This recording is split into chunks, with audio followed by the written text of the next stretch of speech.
Okay, kamatsihta, no?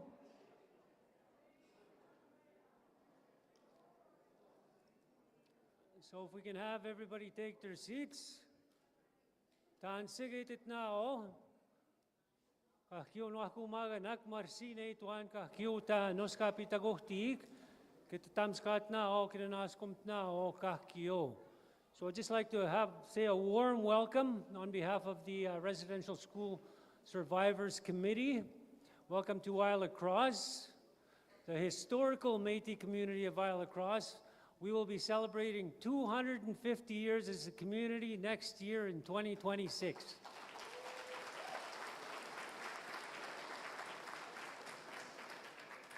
It's the second oldest community behind Cumberland House.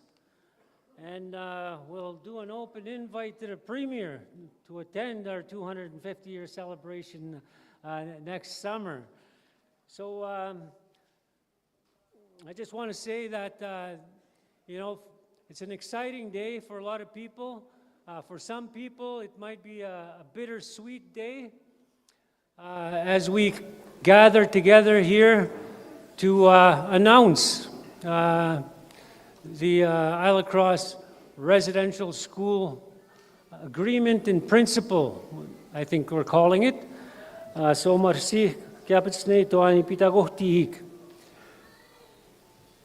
This day almost coincides. Tomorrow's Orange Shirt Day. It coincides with the Orange Shirt Day, truth and reconciliation among all residential school survivors.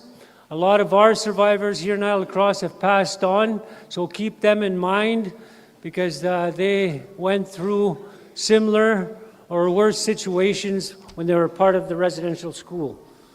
So my co-MC today is the mayor from Buffalo Narrows, Shaylee Gardner, and I'm going to have her come up and introduce our committee members that are going to do the opening prayer.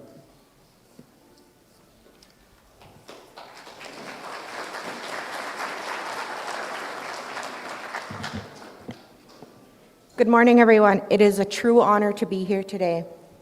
As we begin, I kindly ask everyone to rise for the opening prayer.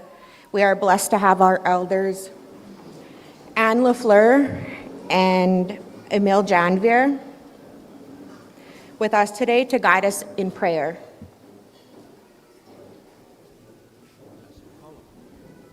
They're coming.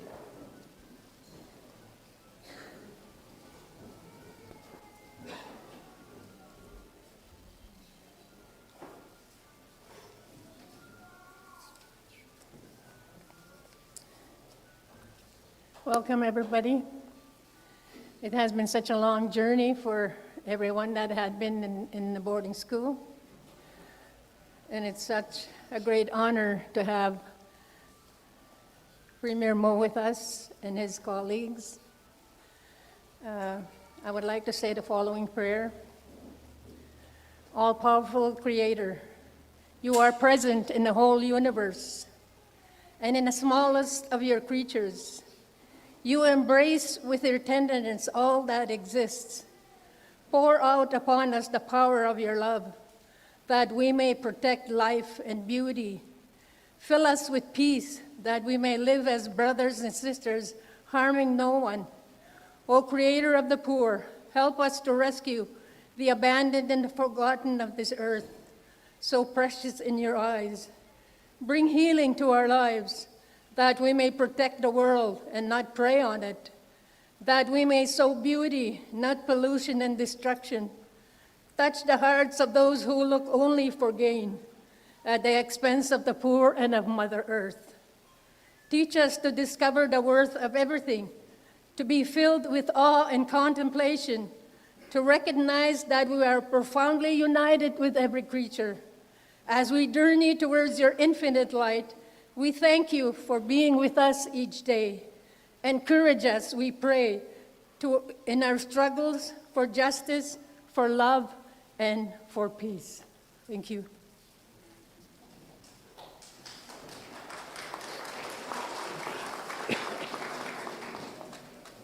Good afternoon, everyone. It's a great day today, like we've come a long ways, and we're finally getting an apology and recognized by, you talk about truth and reconciliation, but we were telling the truth, but how do you reconcile when nobody's taking a responsibility? But I think that today the government's going to take the responsibility, and we can heal. We can go forward and heal. And I will ask the Creator that we have a good discussion, and like our trip home, that they look after us and take us home to our family. Dari du tinig an hone anja hui daily. And this is a corner khana kunai deni. A has another Nuhanone Laru esti Nuhalhu Sihu, a sea out no lasana, then a shah his old gala, the over one either notes. A adu zinega, Marcy, in a sense, in the home with Nihu, no jala new, no hat you, and you. I see her. Dari, mercy. Thank you. Bye.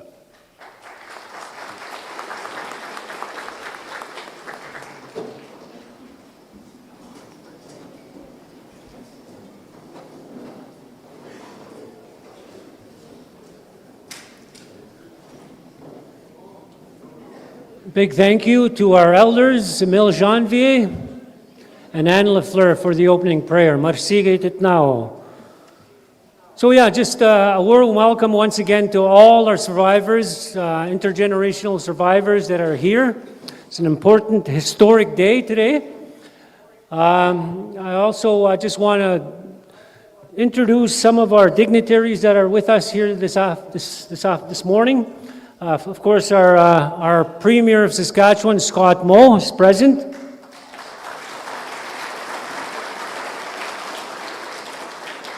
We have Tim McLeod, Minister of Justice.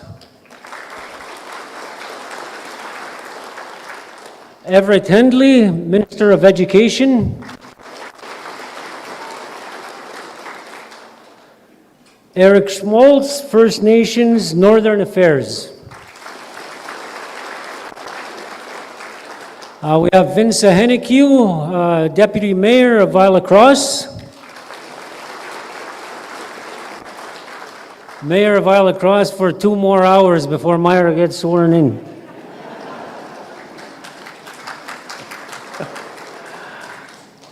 President of the Métis Nation of Saskatchewan, Glenn McCallum.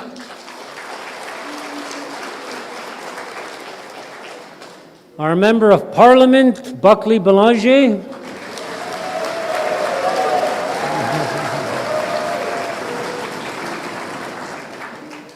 And Brennan Morasti, Métis Nation of Saskatchewan, Northern Region 3.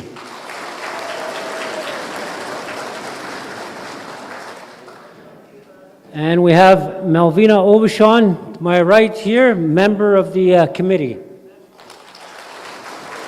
That's our head table, and we have our residential school committee seated to the right hand of our table here, of our guest table. So let's give them a nice round of applause.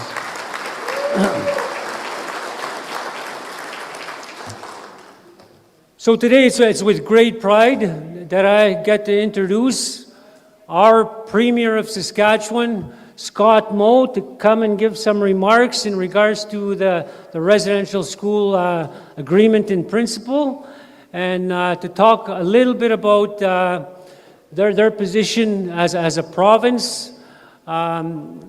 Scott Moe took some time to meet with the residential school committee upstairs here for about 45 minutes, and we thank him for that. So let's give our Premier of Saskatchewan a nice warm welcome to Île-à-la-Crosse.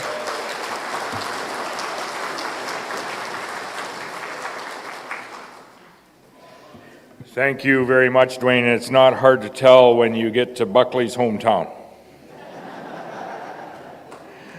I want to begin, I think, in an appropriate fashion, and that is by acknowledging all of the former students of the Île-à-la-Crosse School and their families who are present here today. And I want to acknowledge them all day and thank them for taking some time this morning.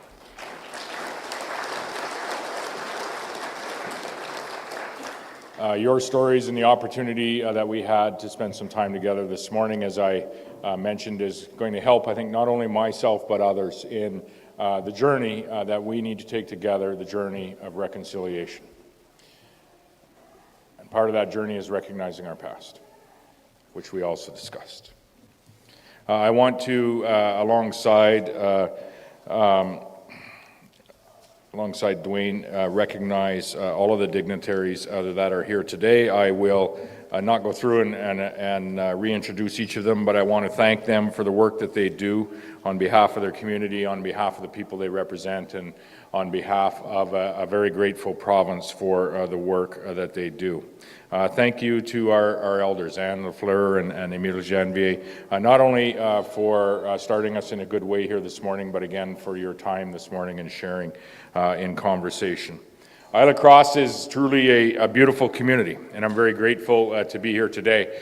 For those that don't have the opportunity to visit Île-à-la-Crosse, they have Buckley, who is able to tell them about how beautiful it is each and every day during his time in Regina.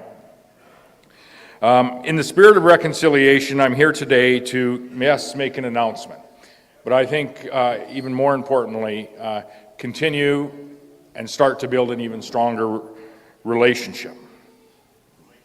I'm here to make an announcement on behalf of the Government of Saskatchewan that we have reached an agreement in principle with those who attended the Île-à-Crosse School.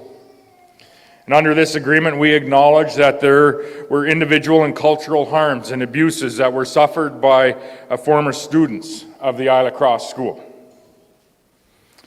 Going forward, this agreement will form the very principle, and it's going to form the basis of a comprehensive settlement with the former students of the Île-à-Crosse School. This agreement is made in the spirit of building a positive relationship and promoting reconciliation for the historical injustices and challenges that have been faced by all too many Métis and Indigenous people in our province of Saskatchewan. And as part of this agreement, the province has agreed to pay $40.2 million to address the 4 major pillars of compensation under the class action that was filed.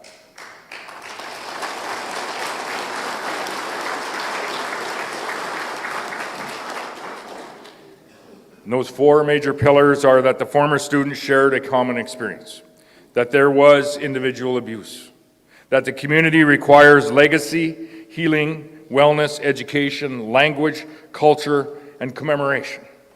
And finally, the addressing of the legal fees, the disbursements, and the costs associated with the administration of the entirety of that settlement. As a government, we will support a claims process that is simple, expedited, trauma-informed, and cost-effective. The Government of Saskatchewan acknowledges the past. And I would say that we are committed to continuing to work with Métis and Indigenous people in a way that respects the wishes of not only them, but the communities that are impacted. Residential, whether it be day or industrial schools, are a shameful mark on Canada's history, with harmful intergenerational impacts on Indigenous and Métis people. Simply put, these schools were a mistake, and they shouldn't have existed. Today, we acknowledge the role of the province of Saskatchewan and previous Saskatchewan governments in the operation of the Île-à-Crosse School until 1970s, into the 70s. And today, on behalf of the province of Saskatchewan, I apologize to you.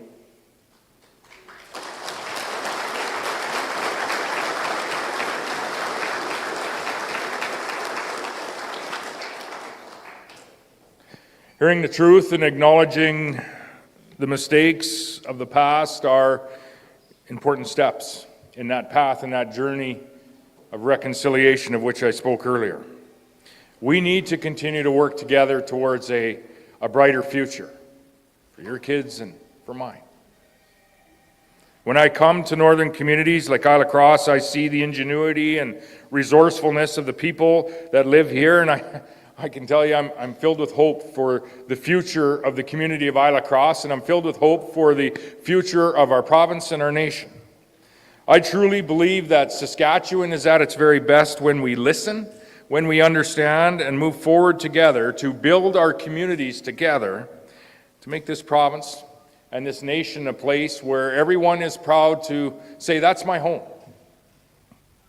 And part of that work is addressing our past, collective past, not all of it good. That's what we're doing here today. We want to be mindful of the past while setting positive goals for the future, and we heard about that today. Mindful of the past while setting examples for a positive future for that next generation, pursuing opportunities when they arise together for the benefit of all Saskatchewan people, in particular for that next generation, for our children and grandchildren. Annually, you are going to see our government looking to the future to invest in programs that are benefiting all Saskatchewan people across the province, and in particular, benefiting Métis and Indigenous communities that support education, jobs creation, job opportunities, economic reconciliation, as well as community safety. And the last one is one that we work on together across the province. Our government recognizes that sustained economic success is essential to reconciliation. And this is about more than just making investments. This is about investing in our future. It's about creating real partnerships that empower Métis and Indigenous individuals and communities to share fully in the growth and opportunity that we see in Saskatchewan and, in fairness, are seeing across Canada as well.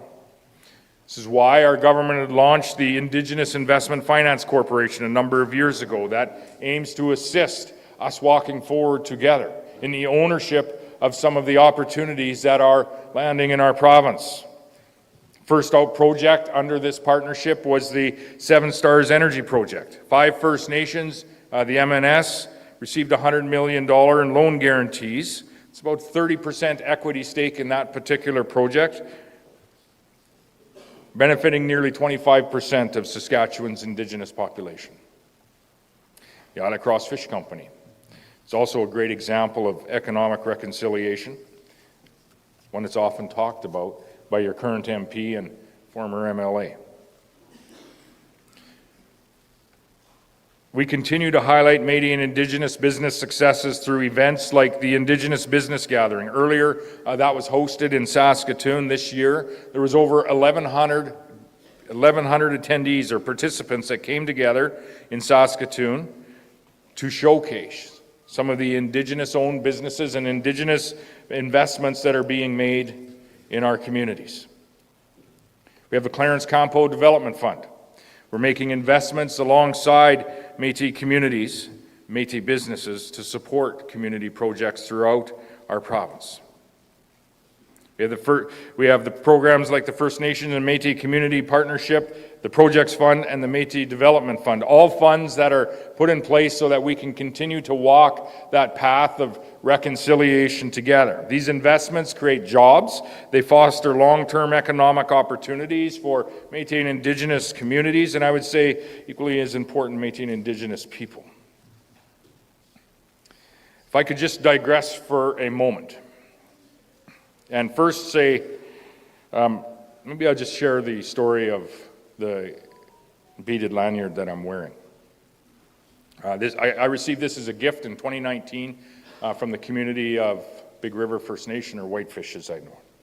In 2019, we hosted all of the premiers from across Saskatchewan at what is called the Council of Federation meeting in our province in Saskatoon. The first day is a day that is focused on Indigenous engagement with, yes, national organizations, provincial organizations, but also local rights holders.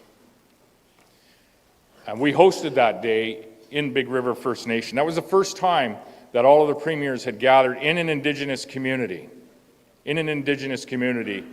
for their Council of Federation meeting. Each of the premiers received a beaded lanyard with their their flag, with their flag on it. I tried to tell them to give them all Saskatchewan flags. They thought it was more appropriate if the BC Premier got his own BC flag. That might indicate something else if we gave them all Saskatchewan flags. However, this is a special lanyard to me, not only because of the way that I received it. This is also the lanyard that I wore when the Government of Saskatchewan I made some comments and an apology with respect to another occurrence in our past, and that was the 60 scoop. And I wear it today. I also want to make a comment specific to the community and communities throughout our Northwest, the community of Île-à-la-Crosse and throughout our Northwest. And again, I spoke earlier of a path. We each have our own path on our reconciliation journey, and we each have a role to play, some much more painful paths than others. But we each have a role to play when we look ahead. And much of what has brought us here today has been decisions that you have made in this community and your neighbors throughout northwestern Saskatchewan. And I would start with, I was elected in 2011. I have served with 3 members of the Legislative Assembly from the constituency of Athabasca. The first is now your MP. The second was Jim LeMay. And the third, I believe, is Leroy Laliberty at the back here. I say thank you to each of you.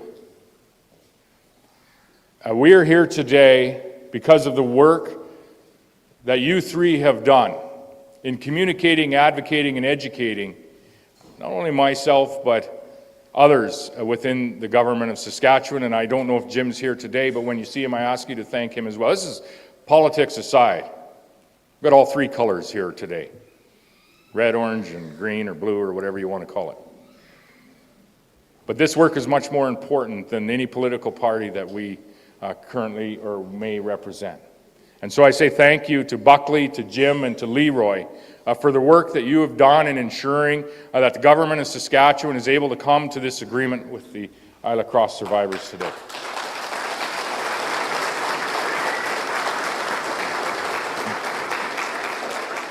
And this is part of recognizing our past, and now we need to continue to take steps to building that stronger future, working alongside one another so that our province, wherever you might live, and whether you be Indigenous, Métis, or otherwise, that we are working towards more opportunity and a stronger future for our children and ultimately for our grandchildren. So once again, I want to say thank you to everyone here for hosting us today on what I think is an important step in our reconciliation journey.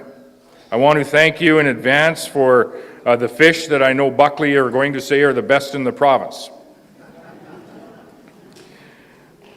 But it's important for myself to be here to spend the day with you alongside our ministers that are involved in this particular, I think, historic agreement that we're able to get to.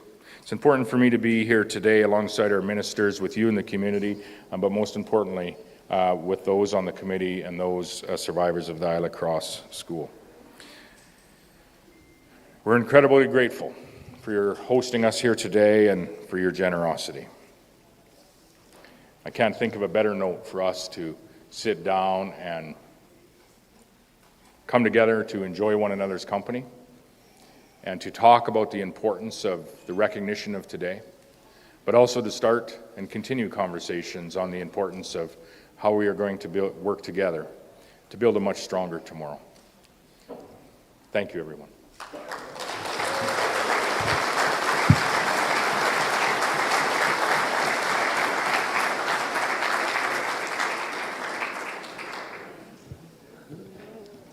Thank you very much to our Premier of Saskatchewan, Scott Moe. I think it's a privilege to have the Premier of Saskatchewan come here to Île-à-Crosse and address the residential school survivors himself as the top leader of Saskatchewan. So let's give him one more nice round of applause. Merci.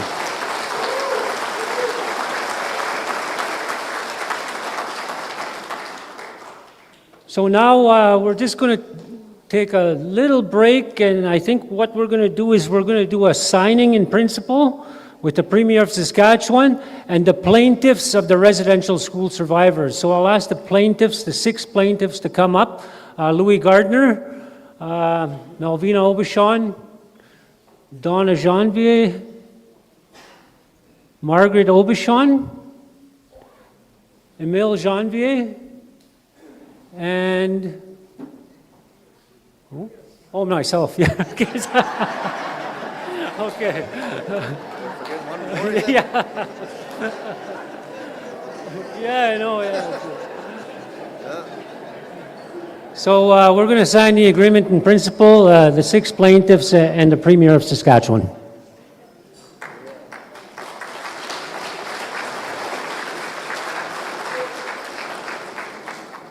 The agreement would have fell through. So Tina, can you come up?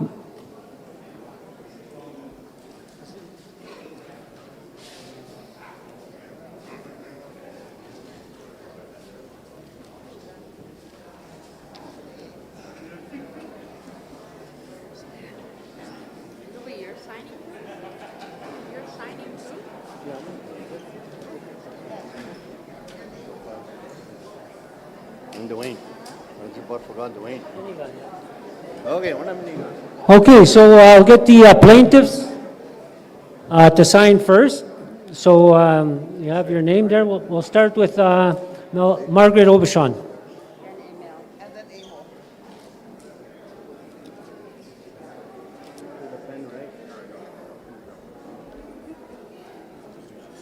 Yeah. Don't put a neck.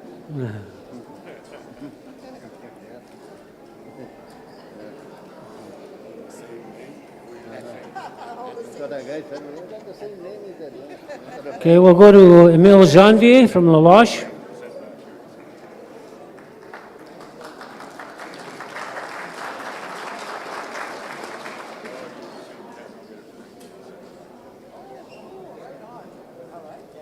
Use the same pencil, it'll get it framed. Melvina Aubuchon from Pachinak.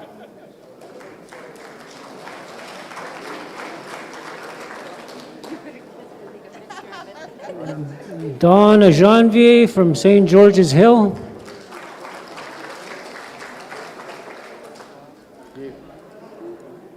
Yeah, Okay. put that pin, yeah.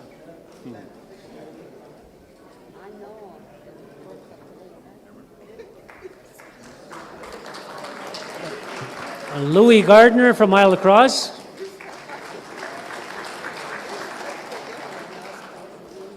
And those are the 6 plaintiffs in class action.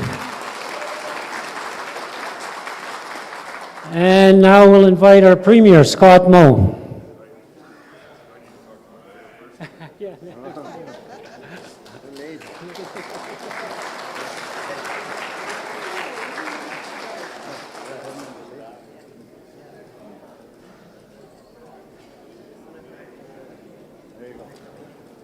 All right, so all the signatures are on the paper. We have an agreement in principle that will move forward with truth and reconciliation and the settlement of the Île-à-la-Crosse Residential School.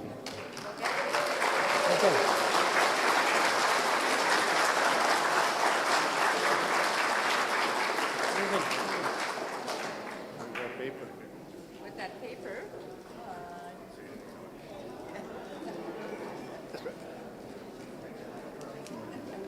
Okay. Forward. Yeah, me too.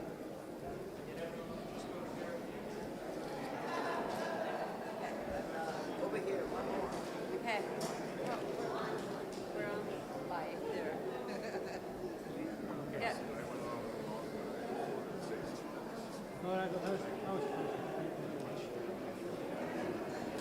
Okay, so now we're going to invite some of our dignitaries to respond to the Premier's remarks and say a few words. But before I do that, I'm just going to explain the timeline. We'll have our dignitaries speak, and then we'll open it up to media. And then after the media scrum, we'll have lunch. And then after lunch, we have our lawyers, Margaret Waddell and Tina Yang, that are going to go through the residential school settlement, and all the survivors will have an opportunity to respond and ask any questions that you have to our lawyers. So now I'm going to invite Mayor of Buffalo Narrows, co-MC Shaylee, to introduce our next speakers.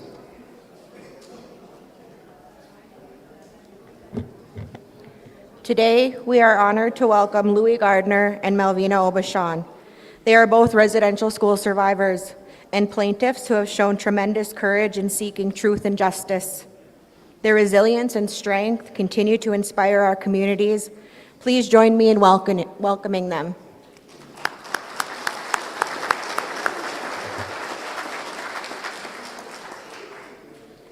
Lindy, gone?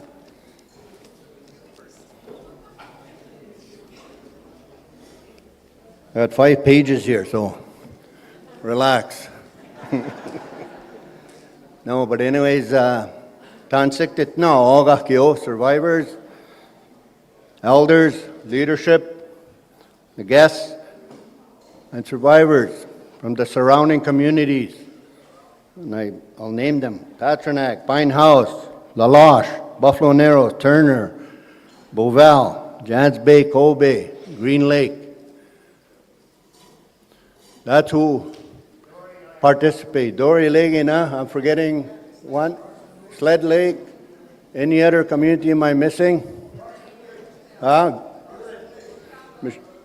Village, Dillon, Garson, so Turner Lake, yeah, I think I mentioned Turner.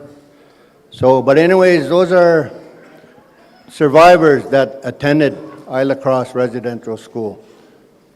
It was not only Île-à-la-Crosse, it was the whole Northwest. So, I just want to say welcome. My name is Louis Gardner. I'm a survivor of the Île-à-la-Crosse Residential School. I attended for 9 years. I went in there in 1961 to 70. I was 5 years old. Imagine sending your kid to somewhere strange at 5 years old. I think there'll be a lot of battles at this time if that ever happened. My parents,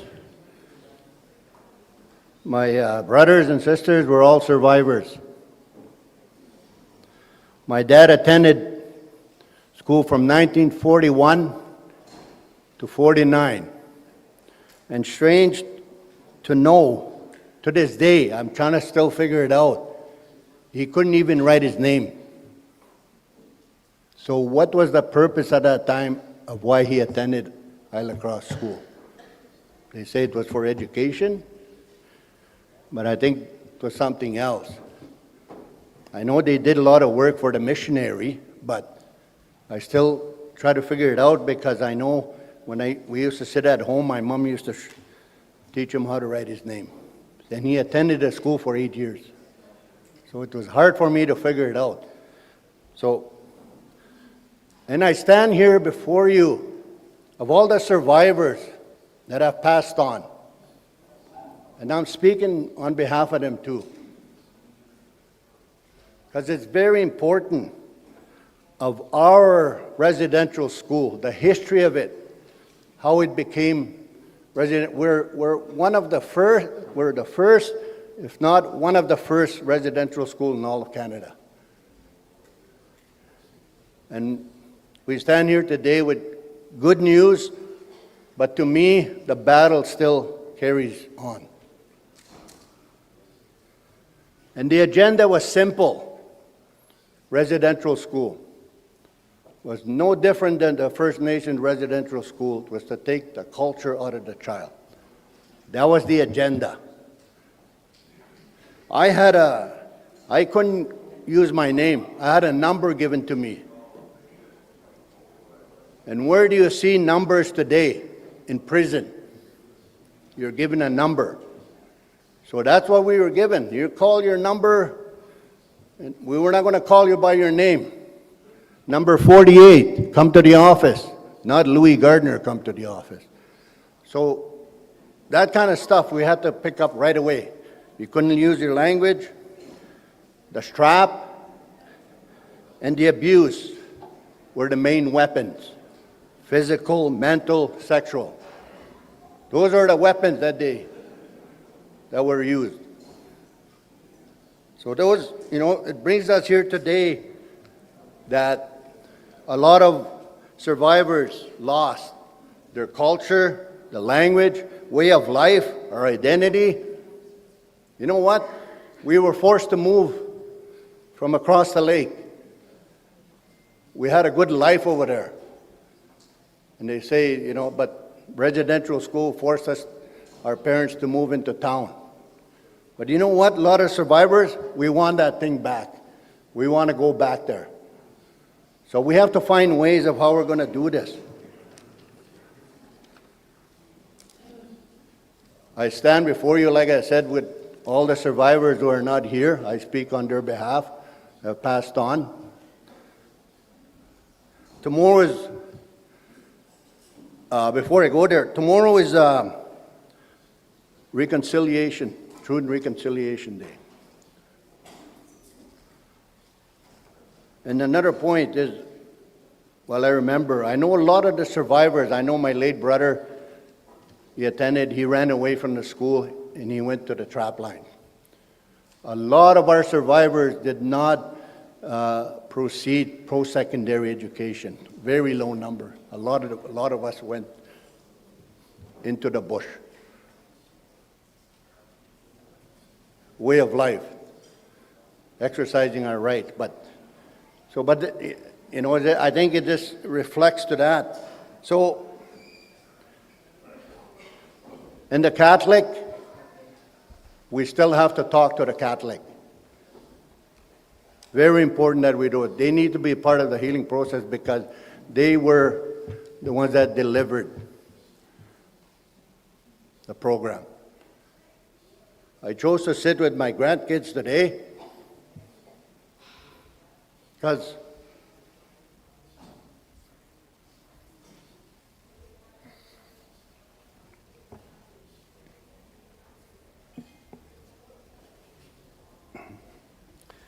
it's very important for them to know and understand residential school. They still asked me this morning, what is residential school? So they have to be the voices. We have to educate them. This stuff, this history, it's not only residential school, it goes back to our history of Île-à-la-Crosse, 250 years. We have to teach this. To us, it should be a curriculum in our schools. They have to know. You want to talk about the truth? Let's do it. The Truth and Reconciliation.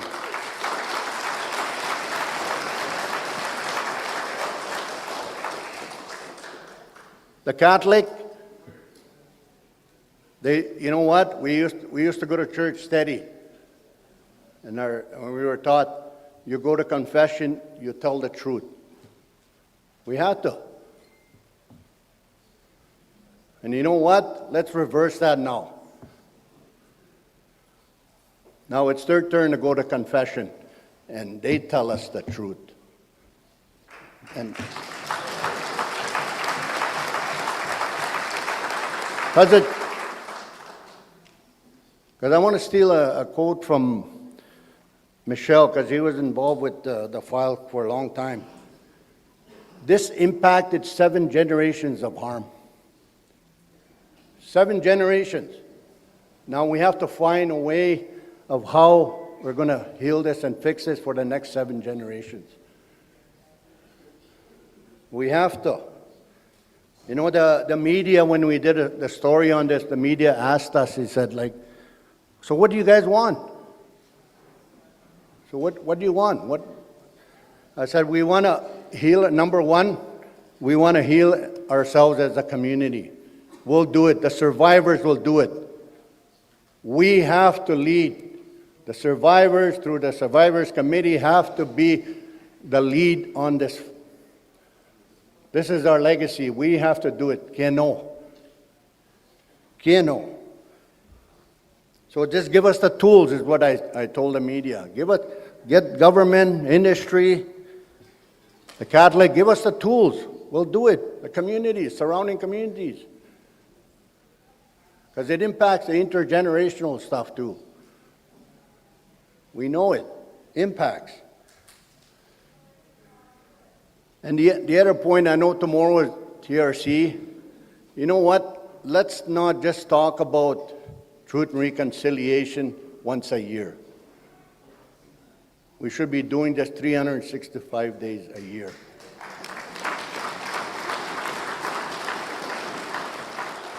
Let's focus on that. And no disrespect to the Truth and Reconciliation Commission when it was set up. It was set up based on the recognition of the Indian residential school, recognition of the schools. But we were not involved in it. And today I challenge the leadership to say, you know, maybe we need our own commission with Île-à-la-Crosse Residential School and provide a report. Let's do our own calls for action. Let's put it together and give it to the leadership of provincial government, industry. Let's give it to them.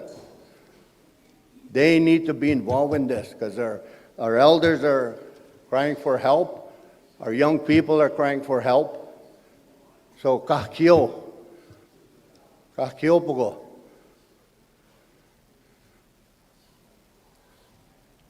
You know, I speak Sandy Point, growing up in Sandy Point. And we have one of our elders, the last survivor, Huisal. So with that, I just, want to say, it's, I'm hopeful. I see hope. And that's what we wanted as survivors, to bring some closure to this.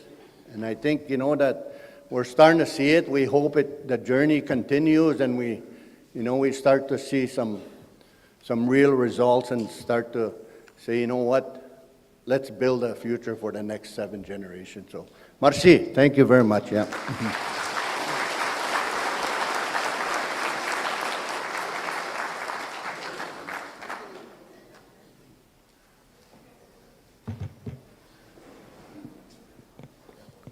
Good afternoon, everyone. Marcy Chuk, Emil. Thank you, Anne, for the prayers to start this in a good way. I'd first like to acknowledge the leadership that were here, the province. I'd like to acknowledge MNS for stepping up to the plate. I'd like to acknowledge especially Michelle Leclerc, Vice President Michelle Leclerc, who was instrumental. Michelle was very instrumental in forging this path for us, keeping us on task. And Michelle's legal expertise sure led the way for us. I'm Melvina Aubuchon. I'm from Patchnak, Saskatchewan. I came into residential school at the age of 5 years old. My sister is a year older than me, my sister Mary Aubuchon, couldn't be here with us today due to other circumstances, but I'd like to acknowledge all the communities that Louis mentioned, that all the survivors are from, and the intergenerational survivors. We've suffered a long time. When I came here in Île-à-la-Crosse, September was always the loneliest time for me. My mom and dad would come here from Patchnak, would take us here by boat, drop us off at the residential school. They'd camp here for a couple days with us. And my sister and my late auntie, who drowned here, and I watched her drown with the nuns, which traumatized me forever. And we would watch my mom and dad go across the lake, and it was so lonely being left behind as a child, very lonely. My mom and dad would pack clothes for us. We never got to wear those clothes. We were assigned clothes. Our first day we got here, the second day, they cut our hair. My hair was long. My hair was up to my knees. We all had the same haircut. At least we couldn't criticize each other. I stand here before you to let you know that I'm thankful that this day has finally arrived.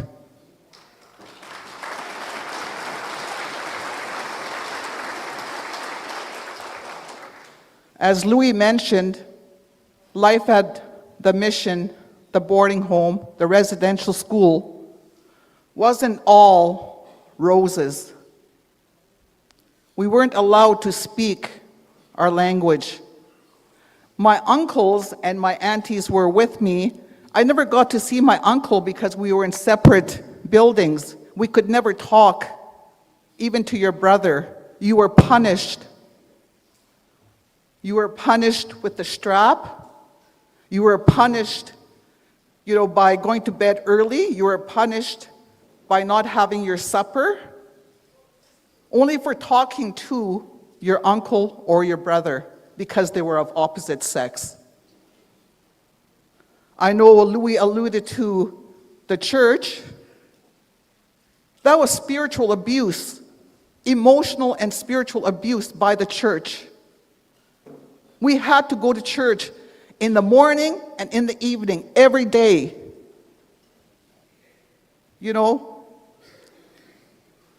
How many of us do that now? Because we were tortured. We don't do that. I pray in my own way. I smudge now. I've learned to embrace my culture. I love speaking my language when I see Dene people.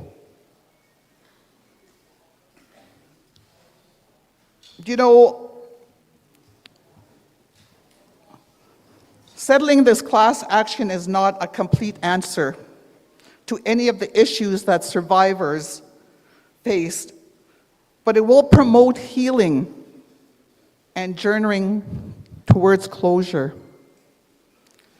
It is significant for survivors' experience at the school to finally be acknowledged.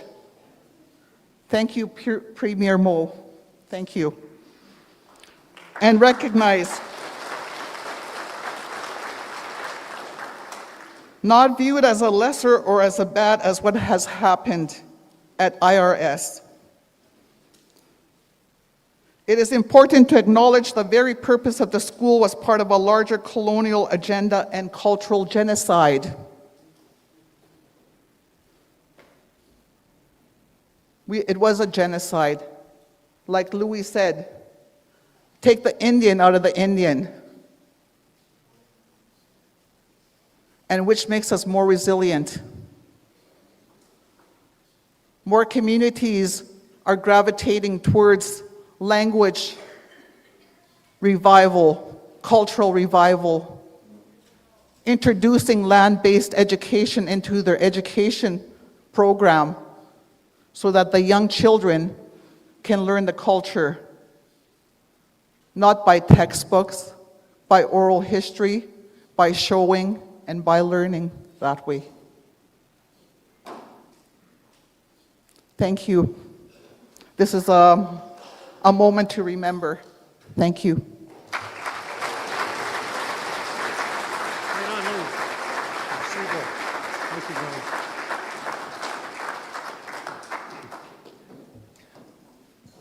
Thank you very much to Louis Gardner and Malvina Aubuchon. I know it's really difficult to give personal testimonies, and a lot of you can relate, I think, to what Louis and Malvina were saying. And, it's easy to bring up those emotions, from 50, 60, 70 years ago. So we do have some counselors in the room. I believe we have Maureen Belanger and Liz DeRocher. They're at the back of the room, so if you need to talk to someone, they're available to you.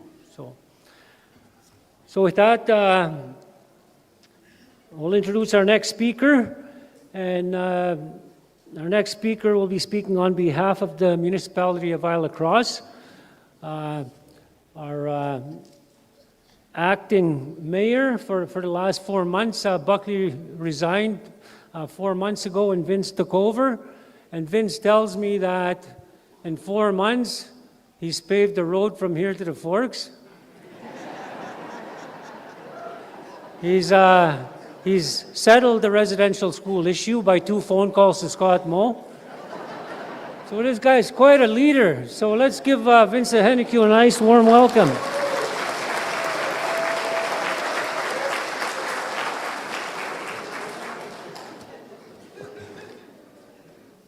Dwayne said I have 2 hours. He's lying. I have 4 hours. Habits. So anyways, yeah, Tanse, welcome to Saktoaka, Kio Tagapito Tiga Nosugisagao. Invited guests, dignitaries, Premier Scott Moe, President Glenn McCallum, the cabinet members as well. Merci, thank you, and also the people from the communities. Msuiti to the survivors, the border boys and the border girls as well. First, I guess congratulations I'd like to say to our new mayor, and I'll give her about 30 seconds to come and welcome you guys on behalf of the village. So give a big hand for Myra Melbuff.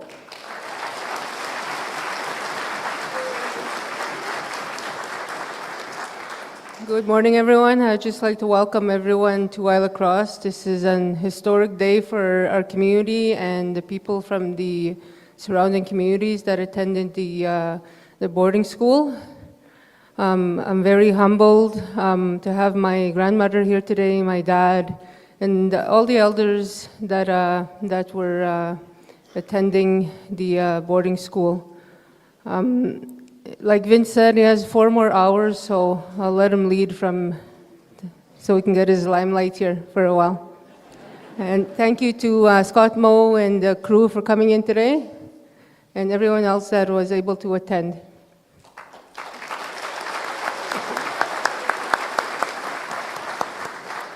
Okay, merci, Myra. I know Dwayne talked about it a little bit, but right off the bat, I'll just say our 250th anniversary next July. We invite everybody here. The countdown is on. So the Prime Minister, the Premier, the diplomats, bureaucrats, everybody, even the Pope. I was talking to the Pope this morning, and he phoned me. I said, can you come to Île-à-Crosse? He said, yeah, but I want to do a little confession booth at the end of the ceremony. I'll take the NDP first, he said. Okay, what about Sask Party and the Liberals? I'm only there for an hour, I think. But anything is possible, but we did invite him as well. So the airport hopefully will be busy. But anyways, on a serious note, we just lost 2 survivors, Kotaklas men, last week. Might offend people, but I want to mention, we say défunt when somebody has passed on, just to show respect. So last weekend from Buffalo Narrows, we had défunt Kim Hansen, and another one here in town, défunt Bridget Morin. So those are 2 names that we lost just recently. So time is of the essence, so merci. Thank you to the provincial government for expediting the process of this boarding school. It's been going on for far too long. We have a word for that in our language. It's called itato, is what we say. So it's nice that the boarding school is finally having recognition, acknowledgement, and reconciliation today. But real quick, I'll do a little history lesson here. About 249 years ago, 1776, around that time, there's only 3 recognized communities in Western Canada: Saskatchewan, Cumberland House, Dwayne talked about, and Red River. Red River is now Winnipeg. So those are the 3 main ones. About this time of year in the fall, you know, you go hunting. They would paddle from the Port Churchill in Manitoba, and all the way here. First they'd meet with, on the other end of our lake here, of course, Patronac. They'll meet with the Denny there as well. And then in a matter of time, when they got to Île-à-Crosse, They'll say tanse, bonjour, dranete, and hello. So there's 4 languages there. So in the matter of time, they had kano, apoy, and water. Those understood. And that's where our Michif, Northern Michif language started, way back when. So it's about 97.354% Cree, 8.9672% French, and a little bit of English. But anyways, here's a brief chronological history. 1817, Louis Riel's father, Jean-Louis Riel, was born in Île-à-la-Crosse, and then they moved.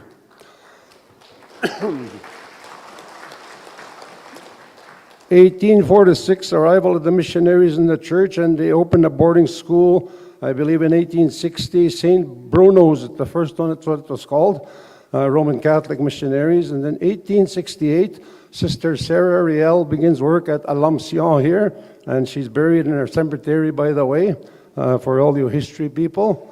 1885, on April 27, during the Northwest Resistance, most of the personnel and dependents of the Hudson's Bay Company Post and the Roman Catholic Mission here in Île-à-la-Crosse, they were alarmed at the looting that was happening down the river in Green Lake the previous day, so they took off. They went to north of Patronac, and they're helped by the Dene people there. And then on May 24th, they put a cross there. It's called Cross Island. So a month later, they all came back to Île-à-la-Crosse. So they were worried about that stuff. 1905, Treaty 10 was signed here in Île-à-la-Crosse and continued into the next year. Of course, they took 2 weeks to go to La Loche to go get Treaty 10 signed there again. And of course, people are out in the trap lines and stuff, so it took them a while to do that. 1920, residential school in Beauval. The elders say they rebuilt it at Beauval after the one here burned down. And from a U of R article that I read, I was checking it this morning, the Roman Catholic Church operated residential schools for boys and girls at Île-à-la-Crosse from 1821 to 1976. So that's 150 years. Maudit Sayer, as we would say. So it's probably the oldest, we're probably the oldest in Western Canada, our school. And it's a long time coming for recognition. In 1960, around that time, they weren't too sure, the elders I spoke to, but the boys' convent burned down. That evening, what they do remember, the movie was The Hunchback of Notre Dame.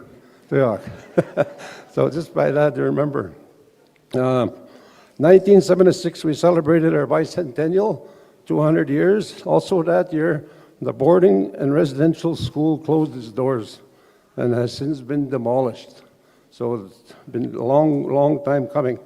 So in winding down, I guess some facts might be a little bit off, and there's a need for in-depth review of our Saktawak, our history Mageno, the way we lived. After hearing the elders' stories, and I have lots of them documented, I think they had a rougher or tougher time than we did when we were in school. That's not to say there's still atrocities with our generation. There'll be, those will be coming out probably in the near future. So the boarding school, I guess, left a legacy. People from here and surrounding communities are still healing. Language, culture, caring for one another, the stories and medicines, all that knowledge have been lost. So the girls in the convent as well, they too have their own experiences with Stawamila and their stories. So with that, I guess there is a little bit of positive stuff. Stuff like friendships and memories. I remember guys like Ernest La Liberty from Patronac, one of my buddies. Tommy Bacatla from Dillon, I think he was from Dillon. Defin Mathias La Riviere from Patronac. Defin Marius Red Iron from Pine House. There's also brothers Mervyn, Sandy, and John. And Defin Frank Park from La Loche. So those are some of the guys, and he does have a family here as well. And there's local guys like Brian Dijala and Joe Gardner. By the way, where's Tina Yang, our lawyer? Brian and Joe, they want to advance today. I just thought I'd throw that in there. But there's also the Hanson boys from Buffalo, the Tinkers, and there was a lot of sports too. The sports really are positive, I guess. So if it was open a couple more years, maybe 2 more years, I'm thinking, maybe Buckley would have been looked at by the Boston Bruins. And not Boston pizza. So with that, in finishing, I guess, in my own opinion, yeah, kaswapah taman. The single most important product was the education. Xnahamatuin that we gained. We have lots of history in Masaktawak, lots of untold stories, a beautiful language, good medicine. To share with all of you guys, all of Saskatchewan, all of Canada today. So merci the federal government, merci to the local government, the provincial government, to the Métis Nation, as well, of course, our legal team, Tina and Margaret, and of course, the boarding school committee. We still give them a big hand.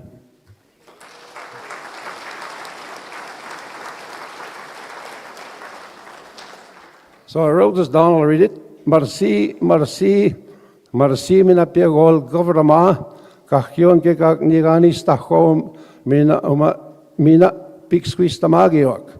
So welcome to all, and remember, visit us here next year for our 250th anniversary, and if you need to know anything about it, talk to Maureen in the back.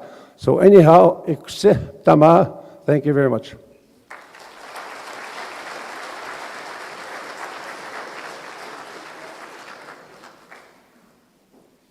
Thank you, Deputy Mayor Vince, for your words and for sharing your time with us today. At this time, I'd like to welcome President Glenn McCollum of the Métis Nation. Let's give him a warm welcome.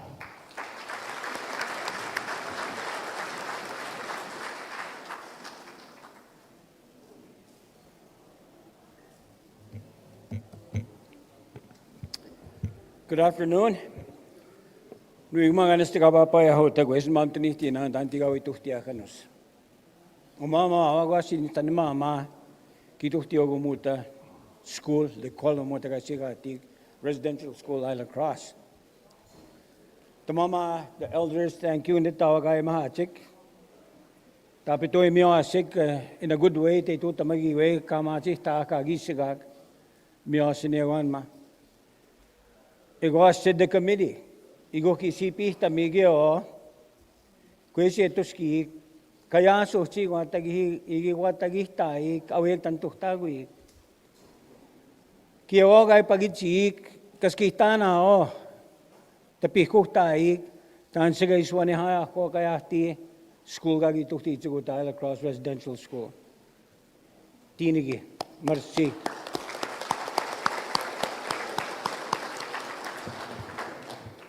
You know, das geht an my wife to be pimpa yakuta. Me chati when the mountain in Bo Valley of Piggy and Pine House, it was Île-à-la-Crosse, me chato tangian. Kagitap mango is seen over that to capit, the me chatkin stone at no. The mountain is amiga sticky way takamga kutina so hook out tuhtia hieno, Métis settlements, it was Yatikioga reserves. Kikitapahtina o sa sego kwesi gims na wa chipitsigati kipmatsun no anus kai sikitapahtabaki wanos minihku unos che apuchi machipihto machimaskihias yastige kaya so sigagitapahtaman tan sigagipisupigianis tamichetogi wisaktihan kaya kutan ba papuchin mamas sigaya chik tasitos kaut chik tasagi chigascha michato mutaga pigi o iguta yagon ma kikiskitina o kiwigay mutaman. Ma mueka ko sa pagitsano. Kaya o Métis First Nations tigay tuhtigo mo ta residential school Île-à-la-Crosse kisuki mo na o. Muka ko sa kipagtihtina o awega gito tagui. Igwas mo kaga manigiskina o mina. Tan sigagi pisupigi. Bise togu isaktihano. tas kun luyo tas kani podo so asim saste o sisimasti piwi tapmat tagui tsime guta nos kagik sipayak kiwi wa residential school kaya pe wa hiyo kita ano te tuhtia tagui sno hamatu ya tasitos ka to ya kaste tan sims tehegi we igi mai to tagu ya kipmat sunno tapun pa ipuwan ma. Premier Moe, thank you for being here today, and your ministers, and we have our ministers sitting in the crowd today too from the Métis Nation of Saskatchewan. If you look back in the days when what I said in regards to coming here with my wife's mom was a survivor, same with my mom, same with my dad in the Beauval Residential School. We look at our communities, no matter where we come from, the Métis First Nations community and non-Indigenous communities are affected by residential school.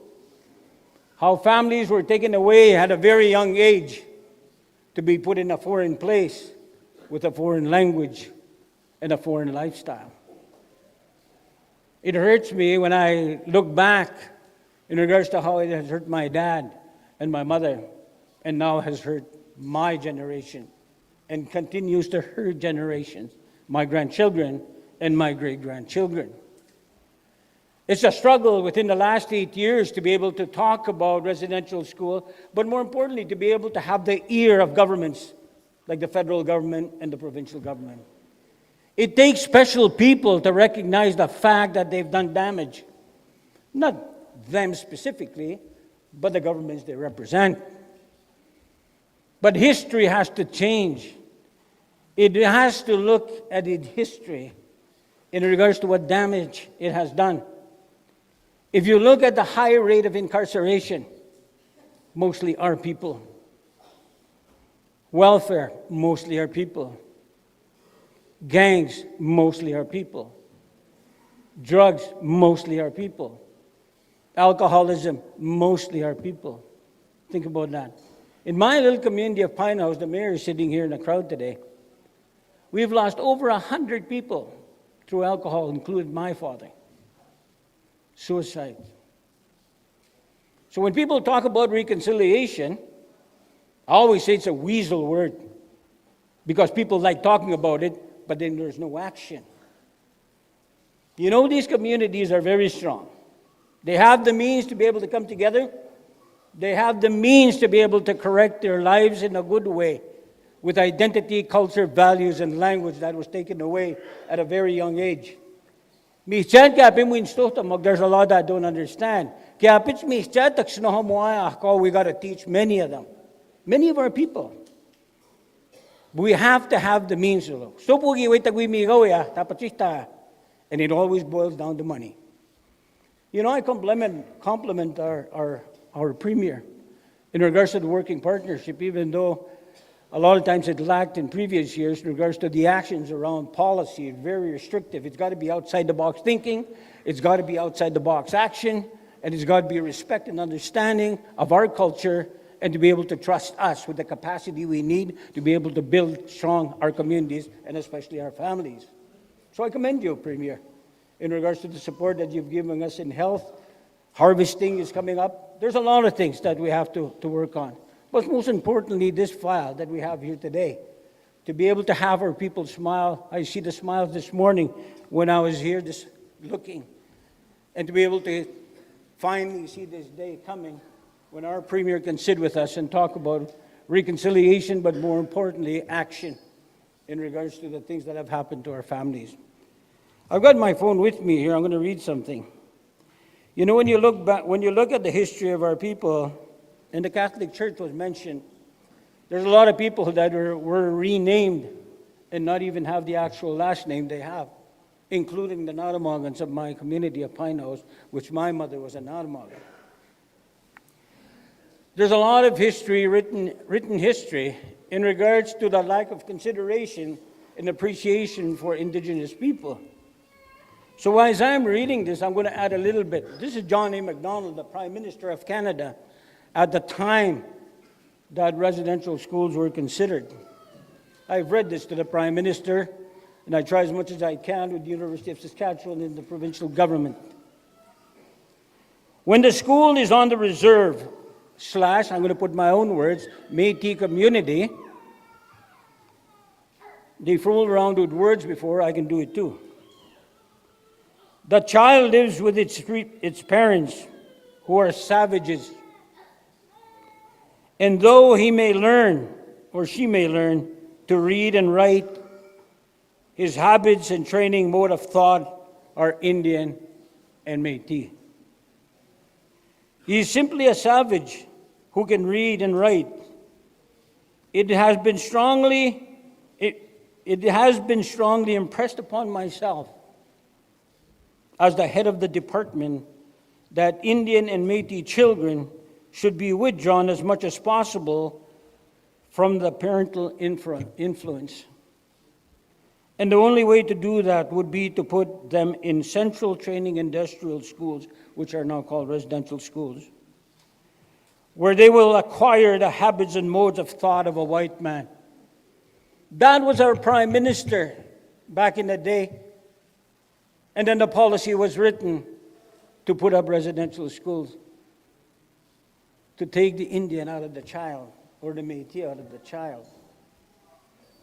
You know, that hurts when you look back and you look back at your mom and dads or your Muslims or your Kokums, caught in two different worlds. And then when you go back, when they spoke your English and said, don't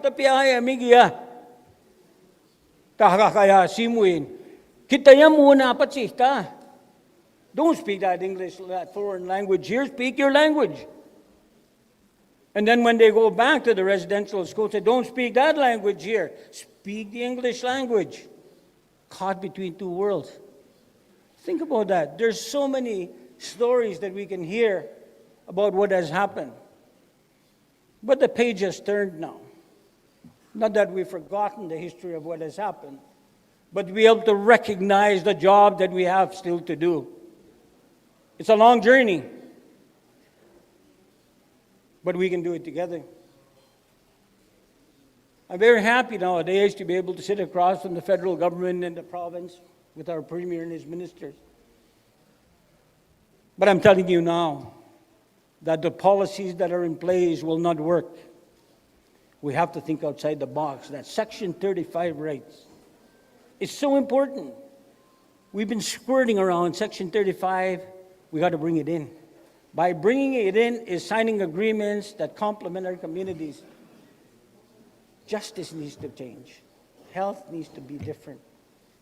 Mr. Premier, you've shown great leadership to be able to be here today and to be able to continue working with us, the Métis Nation of Saskatchewan, and whoever wants to work with you, to be able to find the trail to health, the trail to prosperity.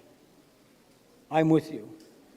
And we'll do it together with the community members. Survivors, thank you so much for your patience, your commitment to the well-being of your families, but more importantly, to the spirit that you carry yourself with to be able to get to this point of where we are today. On behalf of the Métis Nation of Saskatchewan, thank you, ladies and gentlemen.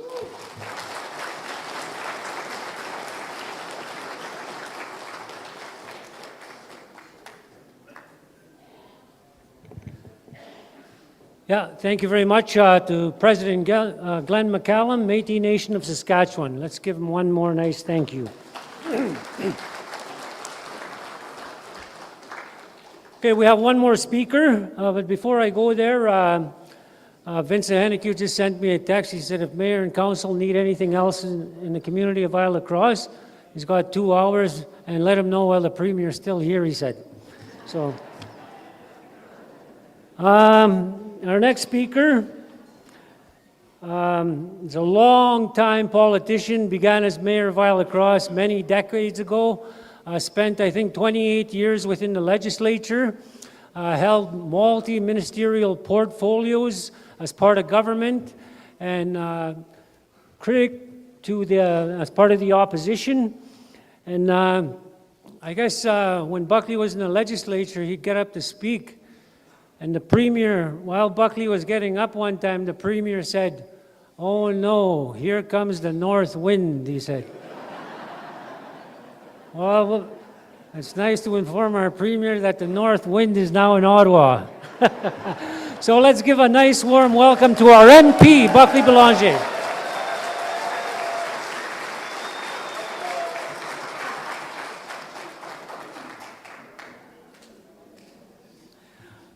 Thank you very much, Dwayne. So gisigoko tamat na nihiya sisniya gwat iguit semgoyan tantima gisna siginitawa again. Ustam dadala ku jonga wasta hista chigimisipe. Tantitu gama miskoligo instohtamara gama tantima gisna gama. We still no witamak. I just want to say, Premier, it is indeed a very important and special day, and I thank you and your government for working with the federal government on this particular file that has been long forgotten and long suffered by our region. I want to say, since we got to Ottawa, Premier, you'll be quite impressed with the fact that the very first day I was in Ottawa, as everybody knows, the Prime Minister has a bachelor degree in economics at Harvard, which is a very prestigious university in the U.S. He also has a master's degree in economics at Oxford. So our Prime Minister is a very, very intelligent man. And the very first day I was in the House of Commons with him, he asked for my advice. And I said, geez, I'm just a hockey player from Île-à-la-Crosse. What advice can I afford this guy? So later on, somebody asked me, well, what did he ask you? And I said, he said, do you think this nice weather's going to last? And that's been the extent of advice he's gotten from your current MP. I just want to point out, Premier, and all those that joined, it's really, really important to point out that these are all survivors from every single community of our region. While the center was based in Île-à-la-Crosse, this has an effect on people right across northwestern Saskatchewan and beyond. So it's important to know that La Loche is part of the settlement, Dillon is part of the settlement, Buffalo Narrows is part of the settlement, and all the people that have worked hard, none other than the survivors group of people led by Mr. Favel, Mr. Norton, Mr. Gardner, Mrs. Aubuchon, Mrs. I almost said Case, but it's Ms. Case when she was younger, Emil, and all these survivors committee that worked very, very hard. They should be recognized and honored. But what I think is really, really important is those that we have lost. And there are so many that have died and have not seen this particular day. So, gisagaw no tamoag, katami tawagi tuaw suniao. Treasure those dollars that are given to the survivors today and those families. Do not play with that money. Do not spend it foolishly. And that's the message I have as your MP. Now, I want to share a story I'm sure the Premier doesn't know. But I want to point out as well that our Prime Minister sends his regards and is really pleased with the renewed relationship with our Premier of Saskatchewan. And of course, he wants to keep that relationship going strong. That's the first message. The second message I think is important is that when we were growing up in Île-à-la-Crosse, me and my two brothers, Johnny and Shmoo, like many of you, we went to the school here in Île-à-la-Crosse. It wasn't as long as some people. It wasn't as long as some people. And I remember one guy from Patronac that was always my buddy. And his name was Alec Aubuchon. So Alec, please stand up. I want to recognize him. Stand up, Alec. And Alec today is he's a very, very good hunter. But losing all those skills over the years was pretty amazing. But I want to go back to our story. We were watching Shmoo play hockey, my older brother. And Johnny and I were standing at the edge of there's a snowbank. And we were there after we had lost our mother, and our dad went back to work, and he put all three of us in the residential school. And we've seen a lot of the stuff that kind of went on there, and some were favored and others were not, and some were treated well, others not treated well. So it was pretty amazing, you know, standing at the snowbanks watching your older brother play hockey, then going back and sleeping upstairs and not liking the externs, you know who they were, those are the town guys. You know, we referred to them as externs. But then you fast forward, and like many of you survivors, the committee, you fast forward today. And that same little guy that was standing at the edge of the rink and sleeping in a really large dorm, he can now say on behalf of the Prime Minister of Canada and the Government of Canada, I am pleased to see the Île-à-la-Crosse Residential School file finally completed from the province's perspective.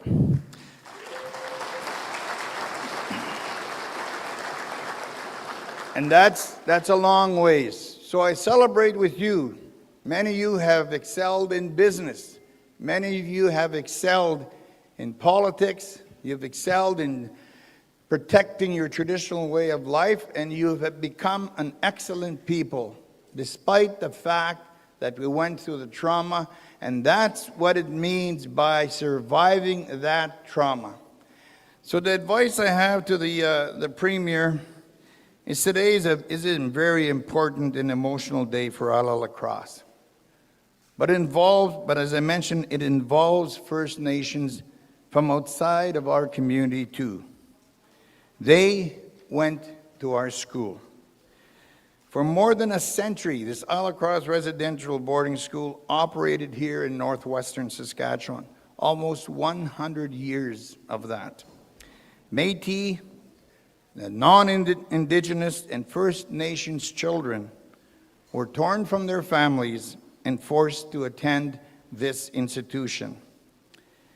Back in 2023, Mark Miller, the former Minister of Crown Indigenous Relations, summed it up very nicely. He said, and I quote, "The people at that school suffered much the same horrors as anyone else that achieved compensation under the Indian residential school settlement. And to this day, though, those survivors have not achieved any form of legal settlement," end quote. That was Mark Miller, our champion within the House of Commons, that made that quote in 2023.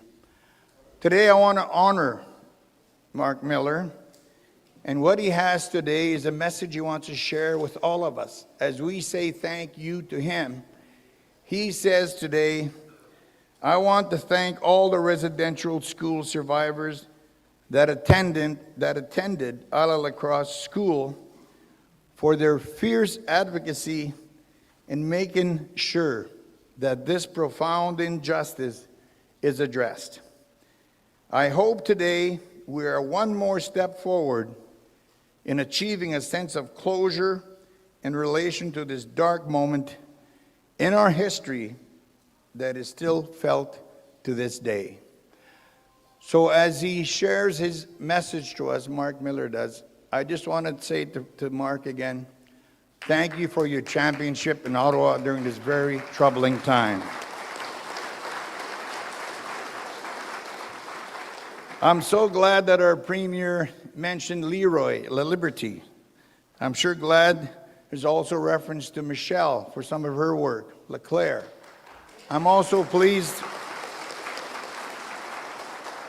to recognize Clem Shortshade, who the MNC worked very hard on this file over the many years. There are many people that stood alongside of Mark Miller in the past that championed some of these issues.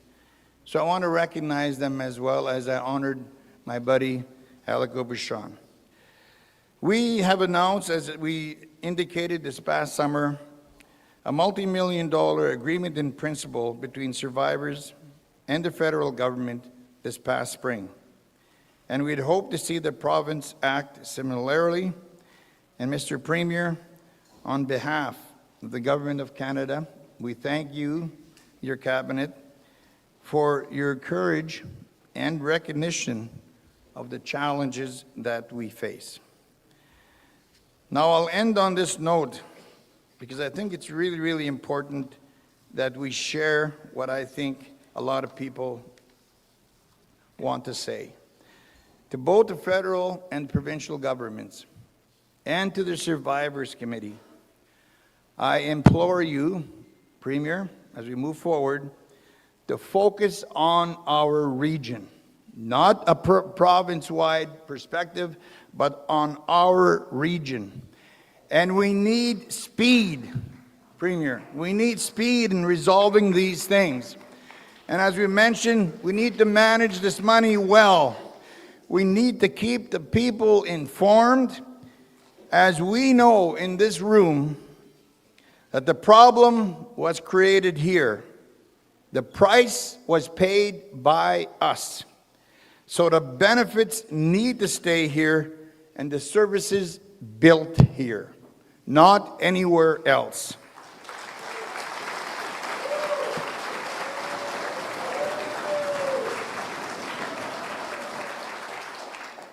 We know the work is far from over. Healing takes time. It requires honesty, partnership, and real effort. And Premier, in celebration of this settlement in your announcement today, I assure you that one quote I think is important that we share with the room.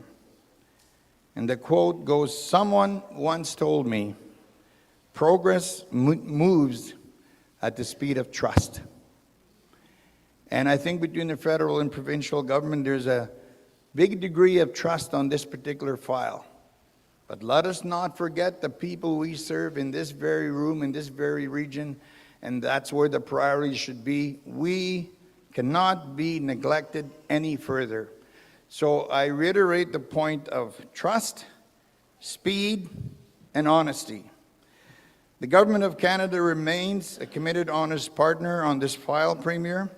We'll keep doing the work to build a more equitable, prosperous future in partnership with the Indigenous community.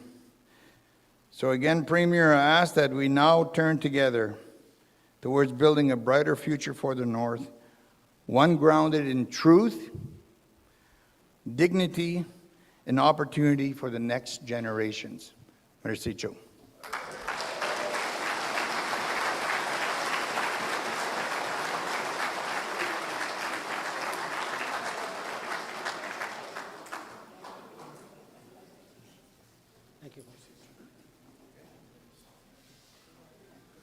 All right, that was our MP, Buckley Belanger. Let's give him one more nice round of applause.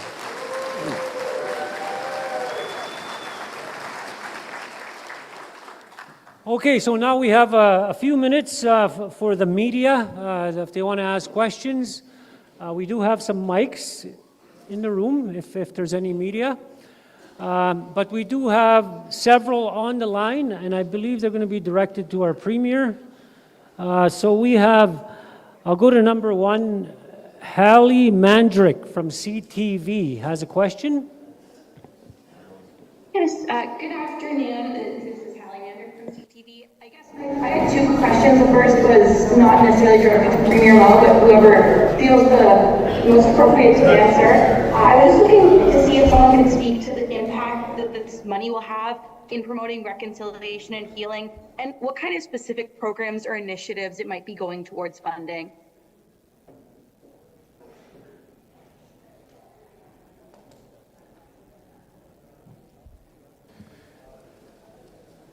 Yeah, I can just give a little bit of highlight on that, and this is specific to the $40.2 million that's being provided. And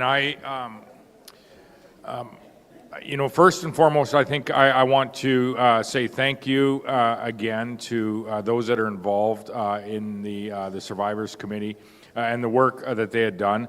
There are four major pillars with respect to, and this is where we took, I think, our guidance from the federal government with the early steps that they had taken on the four major pillars on, you know, where these investments will be provided. And I think there's going to be guidance that's taken from the community as well as we move forward as to what specifically the investments will be made in. And so those 4 pillars again were that the former students shared a common experience, there was individual abuse, that the community requires legacy, healing, wellness, education, language, culture, and commemoration, the addressing of legal fees, disbursements, and costs associated. And this ties into, I think Minister Belanger had spoken to with respect to the services. And so as the conversation goes now, the location and what will come from and where that investment will lie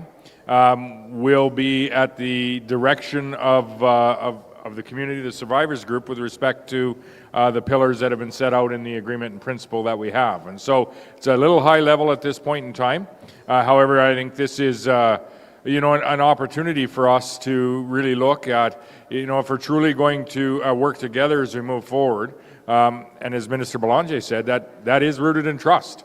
And that conversation will continue to happen as we go through the next number of days, weeks, and months. Thank you very much. I just had one additional question for you. I was hoping you might be able to speak to your recent visit to Denair Beach, what was accomplished, and who did you speak to during that visit? We had a good meeting. I was very appreciative of the time. The folks at council and some community folks had the opportunity to speak with. And I had the opportunity to build, I think, on some of the previous visits that Minister McLeod and other ministers have made, I think 3, 4, or 5 visits this summer, and representing their interest in how we have been able to lean in and support in what is a very tragic situation. I would say forest fires are not new to this community either.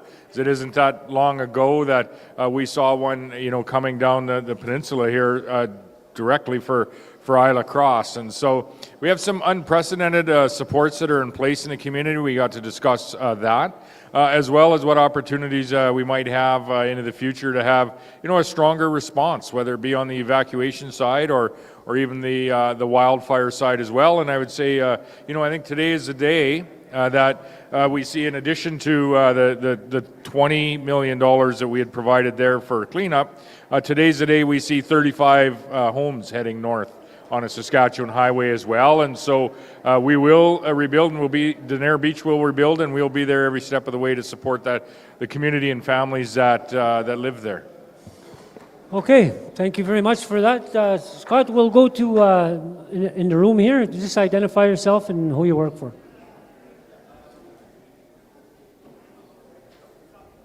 This is Alexander Kwong.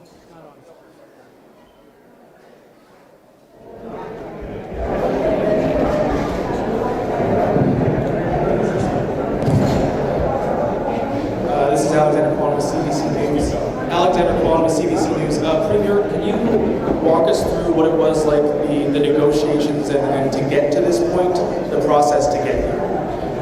Yeah, I can. There's a number of pieces, and Minister McLeod, you might even add to this, but I would start with some of the conversations in advocacy, not just with myself, but with others from the survivors group of Île-à-la-Crosse, of which I was tremendously thankful and appreciative of the time they took this morning to further help me, quite frankly, with whatever my journey on the reconciliation path might be, and that's, I think, is something each of us need to take time for.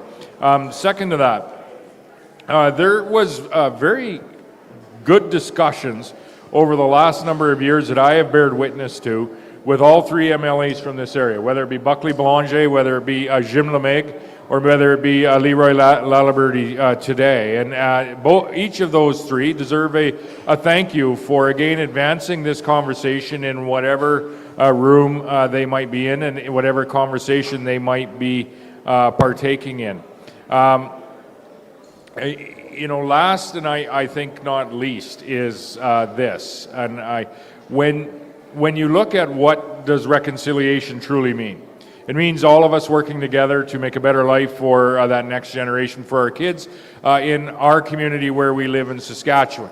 And I think that is all of our duty, to look at reconciliation, and my view of reconciliation will morph as time goes by, but for all of us to look at reconciliation in that light, whether you be Indigenous, Métis, or non-Indigenous. That being said, and this leads into progress works at the pace of trust, or progress works with the speed of trust, pardon me.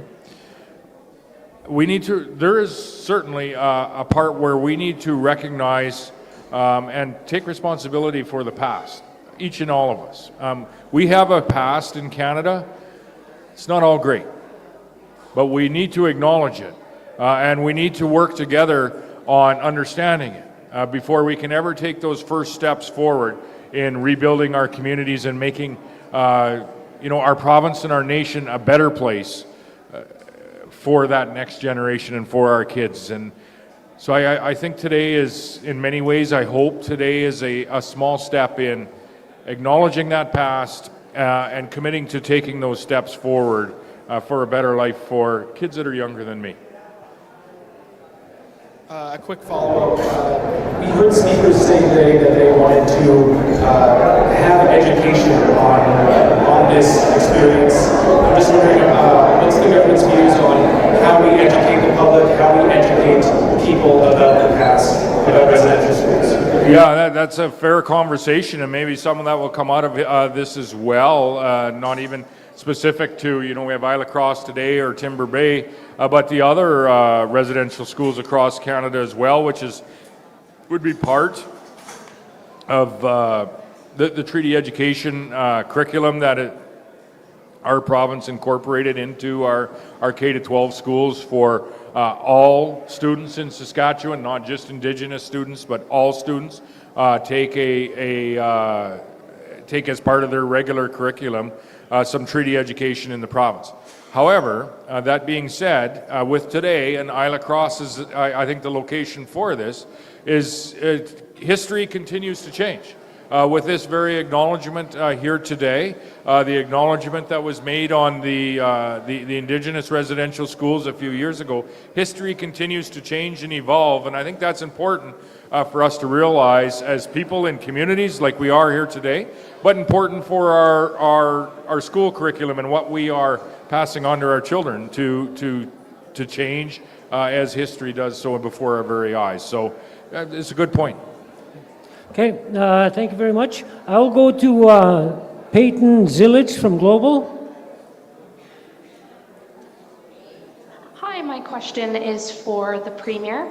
I was just wondering, when it comes to what's left in the year, what are some ways we're going to see the province work towards reconciliation before the end of the year?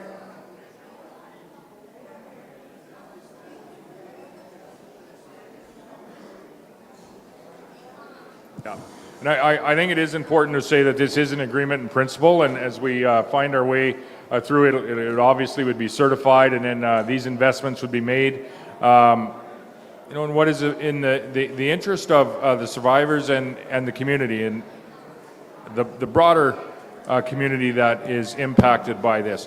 I've spoken many times to the opportunities that we have, and I think part of this road we have walked already, but we have much further to walk when it comes to reconciliation. And you often hear me talk of the importance of economic reconciliation, whether that be the strongest and most secure gaming agreement in the nation of Canada. And that's what we have in this province, is the strongest Indigenous gaming agreement in the nation of Canada.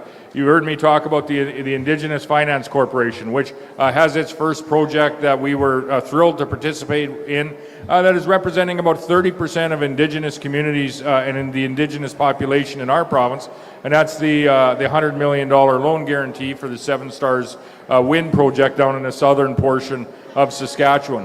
One that I often point to as a success is the incorporation through procurement and direct ownership in the forestry industry, which very much, I live on the south edge of the forestry industry. We'd be on the north edge here today. We're about 35% Indigenous-owned companies, as well as about 35% Indigenous employment in that industry. And I think, therein lies, as we continue to communicate and work through the fulsome processes that we have, and I think Minister Belanger is having much of this discussion right now as well, with some of the major projects discussion and some of the opportunities that we're seeing as Canadians. It's important for us to work together to ensure that those opportunities are beneficial to all Canadians, whether it be Indigenous or otherwise, and certainly make sure that you know, all of the steps that we have in the process, whether it be the duty to consult or the environmental impacts that we have, are all followed. But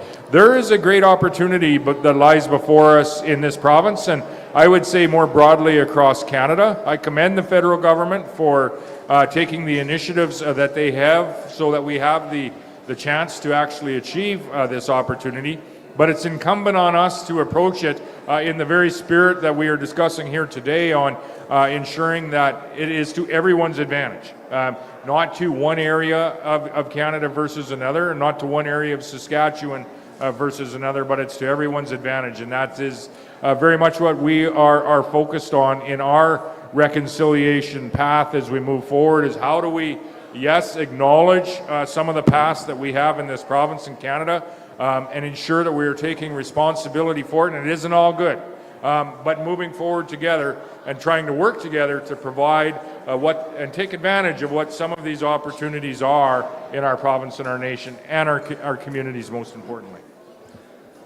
All right, thank you very much. We'll go to mic number 22 to my left in the room. Hi, Edith Boisvert, Radio-Canada, CBC French. Why did it took the province 18 years to recognize or acknowledge their responsibility in the history of the school at Île-à-la-Crosse? That's a good question, I think, for us as provincial citizens more general. We haven't been government for that long. However, there has been you know, successive governments that also had an opportunity, I think, to engage and move this conversation along. And I would say that we're late. We're late. As the citizens of this province, we should have been here years ago doing this. It's important that we're here today. It's important that we're here today, and I look for, you know, opportunities on discussion with the Timber Bay conversation as well as we move along. It's important that we're here today, and it's also important, I think, as I say a number of times, we need to acknowledge our past, we need to recognize it, we need to take responsibility. That's what today is about. However, we also need to commit to moving forward, to ensure that these types of things don't happen again, and to move forward to ensure that we are taking every opportunity to capitalize on the chances that we have to create a better life for our kids and grandchildren. That's why I go to work each and every day. That's why I do what I do. But none of that can happen. None of that can happen without acknowledging our past. All right, thank you very much for that. We have one more question, and I'll just ask, there's lots of echo in this room, so if we can keep it down a little bit. We'll go to Chris Vander Breekel from Global. Chris Van Den Breekel with Global News. Premier, I'm sorry to change the subject here, but child care workers we heard from this morning say that they're running out of time, that you're running out of time for signing the extension on the child care deal with the federal government. They're saying that they have 6 months left before they could lose their jobs. Where is the province at in terms of signing that extension, and why is it taking so long? They should not worry about losing their jobs. The province and the federal government will come to an agreement, I am certain, and I would speak to you know, the more recent relationship that the province and the federal government have been embarking on as proof of that is going to happen. There are legitimate questions on, you know, how sustainable our child care program is moving forward, even by those jurisdictions that have already signed the agreement. So, you know, I'm confident we're going to find a path forward. We're not late. There's still literally half a year or better left in the existing program that we have.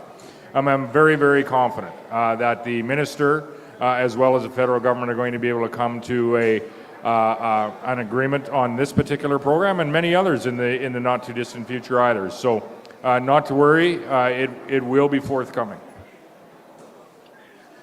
Does that concern from the childcare workers give some onus to speeding up this process at all? Like, when can we expect this agreement to be signed? As soon as possible.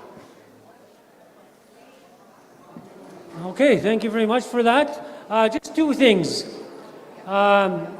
This afternoon, after lunch, We have our lawyers here from Toronto to talk about the details and a timeline in terms of when some of this money will start being dispersed. So come back after lunch, ask the lawyers any questions that you have or the committee, and we'll be here to answer. And secondly, we just want to thank our Premier of Saskatchewan, our ministers, our local representatives, and our President of the Métis Nation, and of course our MP, Buckley Belanger. Let's give them a nice round, warm of applause for coming and speaking with us.